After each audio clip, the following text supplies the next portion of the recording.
थे विधान मंडल शुरू किए, ठीक है।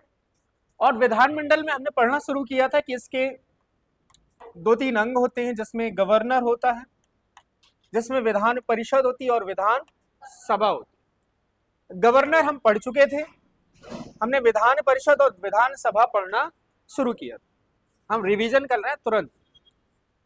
विधान परिषद में हमने देखा कि इसका निर्माण भी किया जा सकता है और इसे समाप्त भी किया जा सकता है। किस आर्टिकल के तहत करते हैं ऐसा हम? 169 और ये कौन कर सकता है?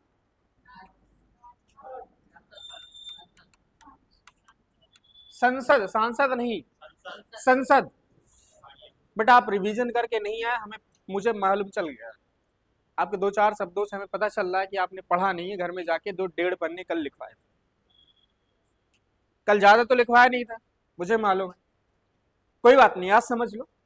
जो विधान परिषद होती है उसका निर्माण कर सकती है संसद, लेकिन निर्माण की या समाप्ति के लिए राज्य की विधानसभा विशेष बहुमत से प्रस्ताव पारित करके या संकल्प पारित करके ही संसद भेजती है, और संसद में साधारण बहुमत से यह प्रस्ताव पारित होता है, जिसके बाद राष्ट्रपति इसके बाद नोटिफाई करके कोई नई विधान परिषद बना भी सकते हैं और कोई विधान परिषद को समाप्त भी कर सकते हैं। पेपर में बेटा बहुत बार पूछा जाता है कि नई विधान परिषद बनाने का अधिकार किसके पास होता है? संसद के पास। राष्ट्रपति तो साइन करता है बस, संसद के पास। आपसे पूछ ले कि नई विधान परिषद का जब गठन किया जाता है तो किस आर्टिकल के तहत किया जाता है? 169। पूछा जाएगा कि संसद किस तरह का बहुमत का प्रयोग करके विधान परिषद का निर्माण करती है? साधारण बहुमत। पूछ ये भी सकती है, क्या जब विधान परिषद का निर्माण किया जाता है तो क्या हमें संविधान में संशोधन करना होता है, हाँ या नहीं? तो हमें संविधान में कोई संशोधन नहीं। यदि कहीं भी पूछ ले कि राज्य की विधानसभा किस प्रकार का बहुमत का प्रयोग करके, किस प्रकार का राज्य की विधानसभा किस तरह का बहुमत का प्रयोग करके विधान परिषद की समाप्ति के लिए या निर्माण के लिए संकल्प पारित करती है, तो वो होता है पूर्ण विशेष बहुमत होता है। विशेष बहुमत टाइप 2। जैसे जज को हटाते थे, कुछ मैंने बताया था, जज को हटाने के लिए किस तरह का बहुमत यूज करते हैं? विशेष बहुमत। विशेष बहुमत का मतलब हुआ उपस्थित और मतदान करने वालों का 2/3, 1/3 कह रहे तो बेटा को 2/3, जो सदन की संख्या का 50% प्लस। जज को हटाने में भी ये यूज होता है। तो ऐसा बहुमत लाकर संकल्प राष्ट्र पारित करता है, फिर सदन जाके उसे साधारण बहुमत से पारित करके बना भी सकता, घटा भी सकता। वर्तमान में विधान परिषद की संख्या कितनी है? 6। अब मैं जिससे मन चाहेगा उससे मैं नाम पूछूंगा, कौन नाम बताना चाहेगा? 6 के 6। कल मैंने बताया था, आए तो सब लोग थे। बताना चाहोगे? लास्ट वाली बेंच से कोई है? 3 तुम बताओ, बाकी कोई और बताए। हाँ, बिहार, बस 3 हो गए। बाकी कौन बताना चाहेगा? हाँ, आप बताओ, 2 ठो आप बताओ। उड़ीसा आंध्र प्रदेश, एक बचा, अब तुम बताओ। तेलंगाना। कोई बात नहीं। यहाँ गलतियां खूब करिए ताकि आपको बाद में रियलाइज होता रहे कि हमारा यहाँ गलत हो रहा है। आपने एक बार आंध्र प्रदेश गलत बोला, कभी आपको दोबारा मन में आएगा नहीं, फिर तेलंगाना आएगा। तो वर्तमान में 6 जगह हैं, यूपी, बिहार, महाराष्ट्र, कर्नाटक, उड़ीसा और ये जरूर याद करिए, फैक्चुअल डेटा। ठीक, इसके बाद हमने पढ़ा था जो विधान परिषद में सदस्य बनने की एज कितनी होती है? परिषद में याद रखिए 30। इसे उच्च सदन भी कहते हैं, इसे बुजुर्गों का सदन भी कहते हैं। जब भी आपको भूल रहा हो ना तो हमेशा याद रखिए बुजुर्ग कौन होते हैं? जिनकी एज ज्यादा होती है, तो उसमें होता है 30। कोई भी सदस्य होगा जो विधान परिषद का बनना चाहता है तो मिनिमम आयु है 30 वर्ष, मैक्सिमम जब तक वो मर ना जाए। मैक्सिमम लिखा ही नहीं है, तो जब तक मर ना जाए लड़ता रहेगा चुनाव। इसी तरह विधानसभा है, विधानसभा में एज कितनी होती है? मिनिमम होती है 25। ठीक, इतना ही पढ़ाया था, और भी कुछ चीजें मैंने बताई थी, लेकिन आज हमने योग्यताएं वगैरह चर्चा की थी, सारी मैंने बता दी थी। फिर इसके बाद हमने पद से कैसे हटाना है, यही देख रहे थे ना। हेडिंग क्या पढ़ी थी? कुछ हेडिंग डाली थी मैंने? अरे उससे पहले की, कल की लाइन।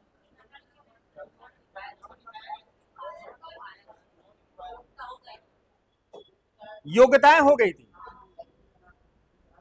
पद से नहीं हटाया था। ठीक है, हटा देते हैं, आज हटाते हैं इनको।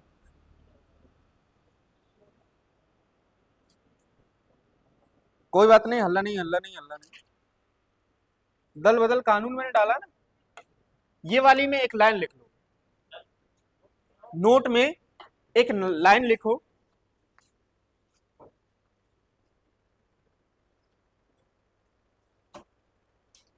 लिखिए दल बदल कानून के अनुसार यदि कोई सदस्य दोषी पाया जाता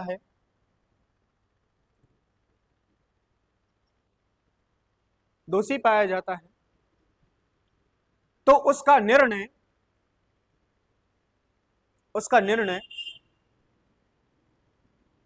विधानसभा के अध्यक्ष करते हैं। विधानसभा के अध्यक्ष करते हैं।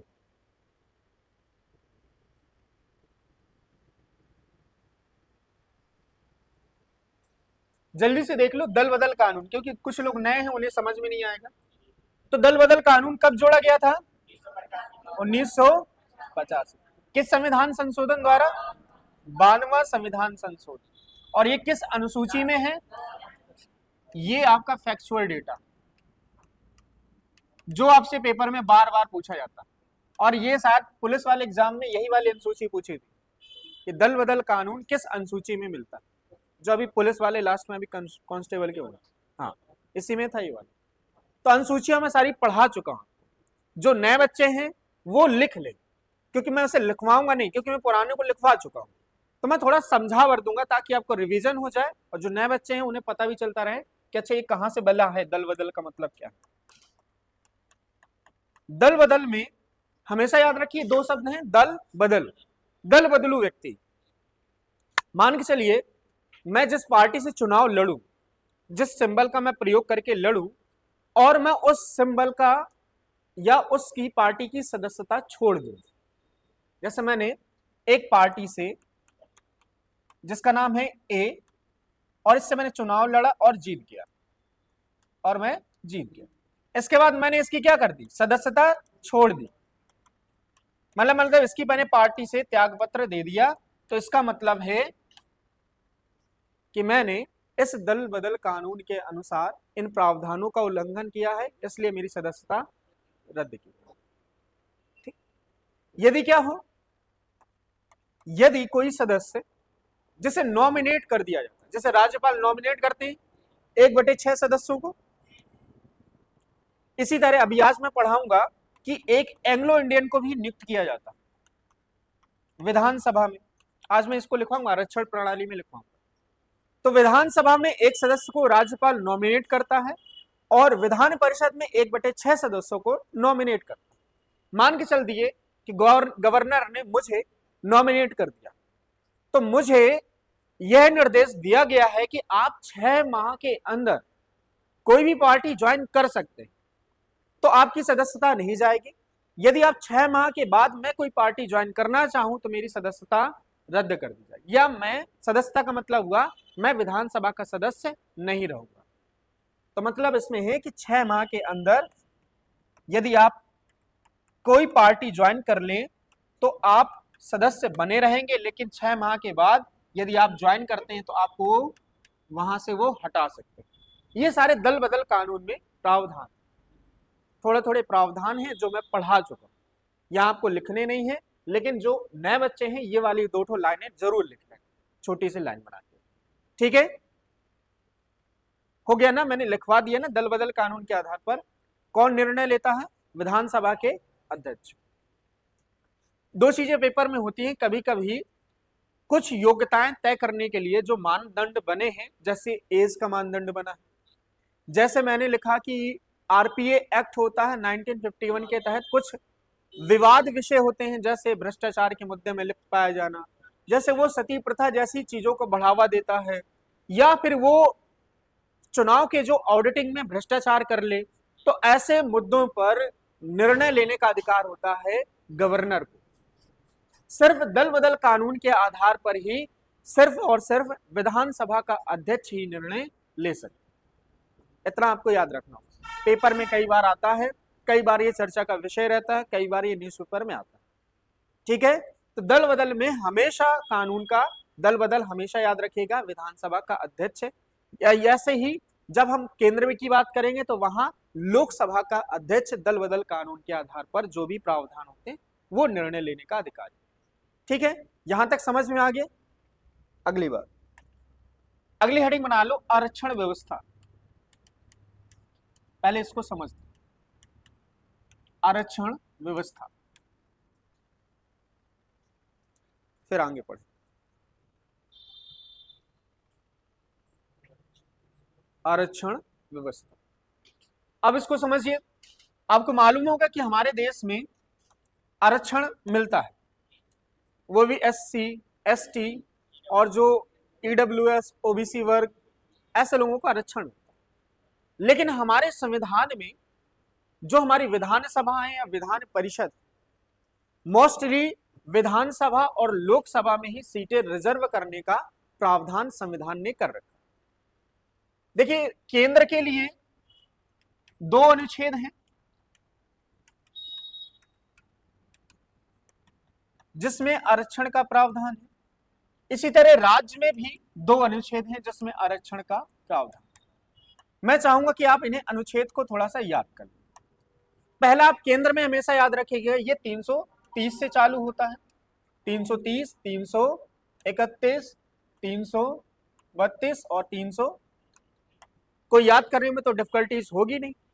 सबसे पहले आपको याद रखना 330 से केंद्र के लिए चालू होते हैं, वो भी 2 आर्टिकल, 330 और 331। राज्य के लिए सिर्फ और 2 और होंगे, तो 332 और 333।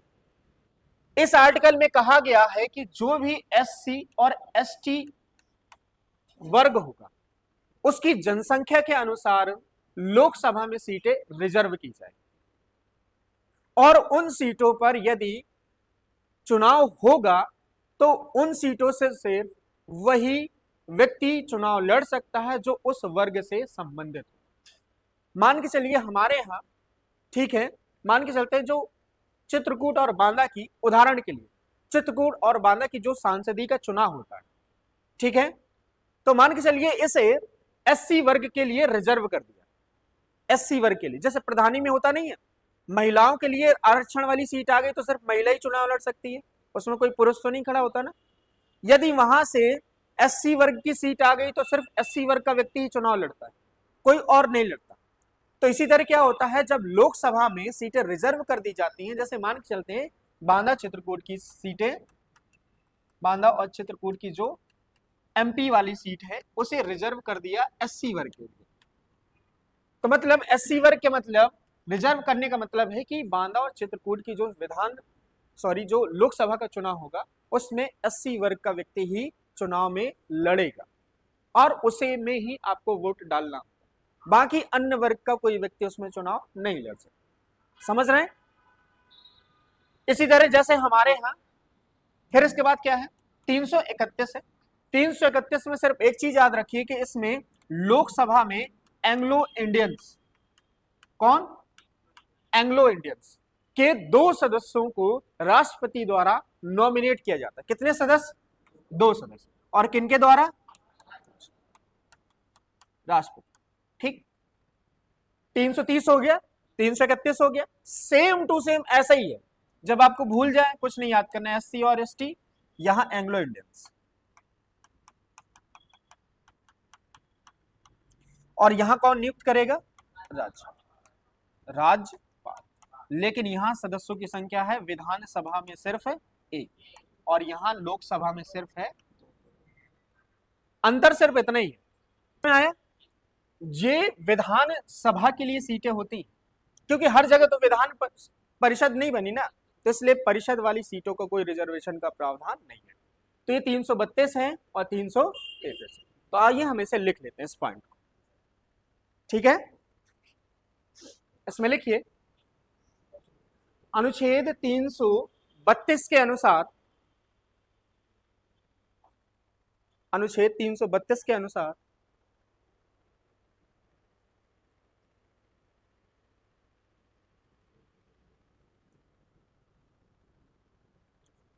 राज्य की विधानसभा में, राज्य की विधानसभा में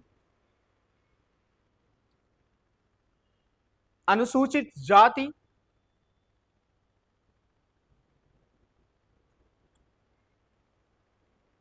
और अनुसूचित जनजाति की जनसंख्या के अनुसार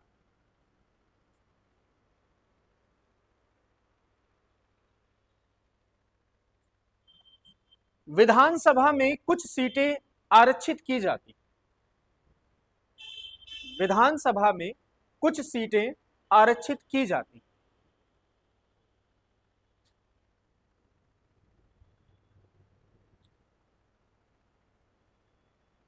जिसका चुनाव सिर्फ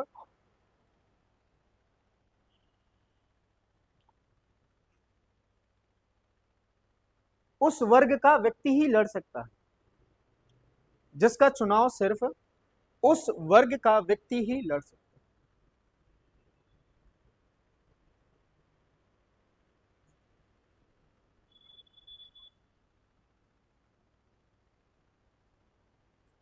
अगली लाइन से लिखिएगा, अनुच्छेद 333 के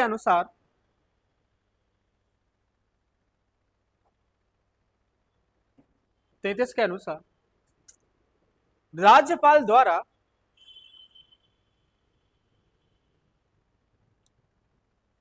विधानसभा में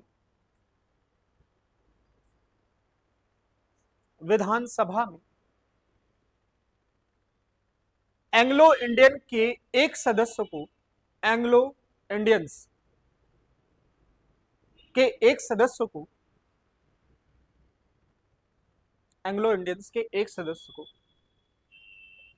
नॉमिनेट किया जाता है, नॉमिनेट किया जाता,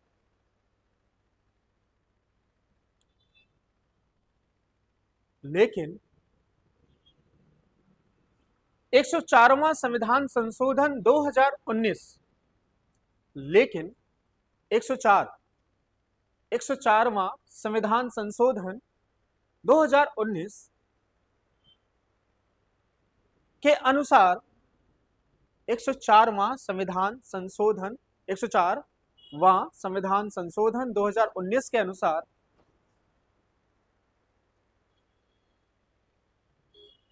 अनुच्छेद 333 को निष्क्रिय कर दिया गया है, अनुच्छेद 333 को निष्क्रिय कर दिया गया है।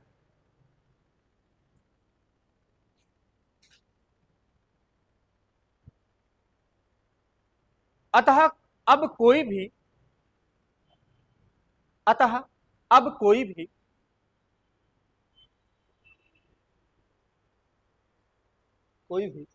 एंग्लो इंडियंस मनोनीत नहीं किए जा सकते, अतः अब कोई भी एंग्लो इंडियंस मनोनीत या नॉमिनेट नहीं किए जाते।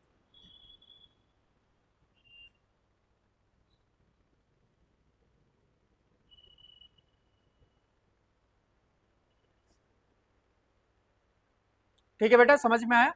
तो अब हमारे यहाँ लोकसभा में भी 2 एंग्लो इंडियंस नॉमिनेट करने का प्रावधान निष्क्रिय कर दिया गया।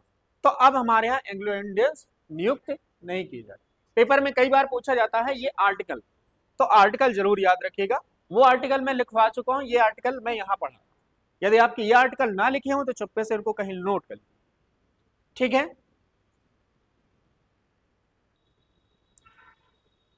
विधानमंडल से पद का खाली होना, विधानमंडल से पद का खाली होना,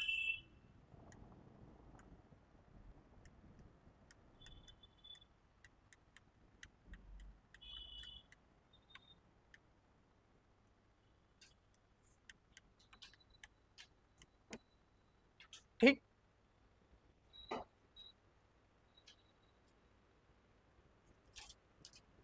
एक सूचना, सूचना ये है कि अभी मुझे जाना है एसडीएम साहब से मिलने,